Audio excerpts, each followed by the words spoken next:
جو مخلوق زمین پر ہے سب کو فنا ہونا ہے، اور تمہارے پروردگار ہی کی ذات جو صاحب جلال و کرم ہے باقی رہے گی۔ تو تم اپنے پروردگار کی کون کون سی نعمت کو جھٹلاؤ گے؟ شروع اللہ کا نام لے کر جو بڑا مہربان نہایت رحم والا ہے۔ وہ جو نہایت مہربان ہے، اسی نے قرآن کی تعلیم فرمائی، اسی نے انسان کو پیدا کیا، اسی نے اس کو بولنا سکھایا۔ سورج اور چاند ایک حساب مقرر سے چل رہے ہیں، اور بوٹیاں اور درخت سجدہ کر رہے ہیں، اور اسی نے آسمان کو بلند کیا اور میزان عدل قائم کر دی کہ اس میزان میں حد سے تجاوز نہ کرو، اور انصاف کے ساتھ ٹھیک تولو اور تول کم مت کرو۔ اور اسی نے خلقت کے لیے زمین بچھائی، اس میں میوے اور کھجور کے درخت ہیں جن کے خوشوں پر غلاف ہوتے ہیں، اور اناج جس کے ساتھ بھس ہوتا ہے، اور خوشبودار پھول۔ تو اے گروہ جن و انس، تم اپنے پروردگار کی کون کون سی نعمت کو جھٹلاؤ گے؟ اسی نے انسان کو ٹھیکرے کی طرح کھنکھناتی مٹی سے بنایا، اور جنات کو آگ کے شعلے سے پیدا کیا۔ تو تم اپنے پروردگار کی کون کون سی نعمت کو جھٹلاؤ گے؟ وہی دونوں مشرقوں اور دونوں مغربوں کا مالک ہے، تو تم اپنے پروردگار کی کون کون سی نعمت کو جھٹلاؤ گے؟ اسی نے دو دریا رواں کیے جو آپس میں ملتے ہیں، مگر دونوں میں ایک آڑ ہے کہ اس سے تجاوز نہیں کر سکتے۔ تو تم اپنے پروردگار کی کون کون سی نعمت کو جھٹلاؤ گے؟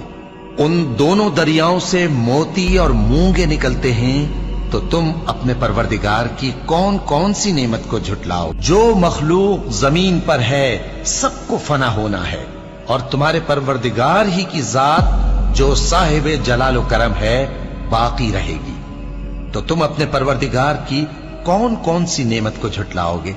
آسمان اور زمین میں جتنے لوگ ہیں سب اسی سے مانگتے ہیں، وہ ہر روز کسی نہ کسی کام میں ہوتا ہے۔ تو تم اپنے پروردگار کی کون کون سی نعمت کو جھٹلاؤ گے؟ اے دونوں جماعتوں، ہم ان قریب تمہاری طرف متوجہ ہوتے ہیں، تو تم اپنے پروردگار کی کون کون سی نعمت کو جھٹلاؤ گے؟ اے گروہ جن و انس، اگر تمہیں قدرت ہو کہ آسمان اور زمین کے کناروں سے نکل جاؤ تو نکل جاؤ، اور زور کے سوا تو تم نکل سکنے ہی کہ نہیں، تو تم اپنے پروردگار کی کون کون سی نعمت کو جھٹلاؤ گے؟ تم پر آگ کے شعلے صاف اور دھواں ملے چھوڑ دیے جائیں گے، تو پھر تم ان کا مقابلہ نہ کر سکو گے۔ تو تم اپنے پروردگار کی کون کون سی نعمت کو جھٹلاؤ گے؟ پھر جب آسمان پھٹ کر تیل کی تلچھٹ کی طرح گلابی ہو جائے گا تو وہ کیسا ہولناک دن ہوگا۔ تو تم اپنے پروردگار کی کون کون سی نعمت کو جھٹلاؤ گے؟ تو اس روز نہ تو کسی انسان سے اس کے گناہوں کے بارے میں پرسش کی جائے گی اور نہ کسی جن سے۔ تو تم اپنے پروردگار کی کون کون سی نعمت کو جھٹلاؤ گے؟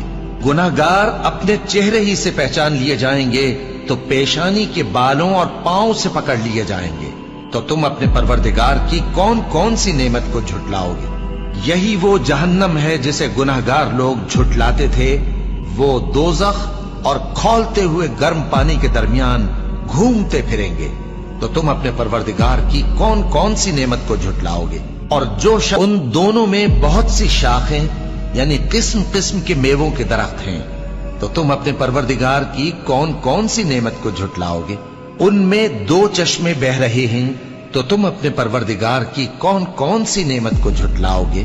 ان میں سب میوے دو دو قسم کے ہیں، تو تم اپنے پروردگار کی کون کون سی نعمت کو جھٹلاؤ گے؟ اہل جنت ایسے بچھونوں پر جن کے استر اطلس کے ہیں تکیہ لگائے ہوئے ہوں گے، اور دونوں باغوں کے میوے قریب جھک رہے ہیں، تو تم اپنے پروردگار کی کون کون سی نعمت کو جھٹلاؤ گے؟ ان میں نیچی نگاہ والی عورتیں ہیں جن کو اہل جنت سے پہلے نہ کسی انسان نے ہاتھ لگایا اور نہ کسی جن نے۔ تو تم اپنے پروردگار کی کون کون سی نعمت کو جھٹلاؤ گے؟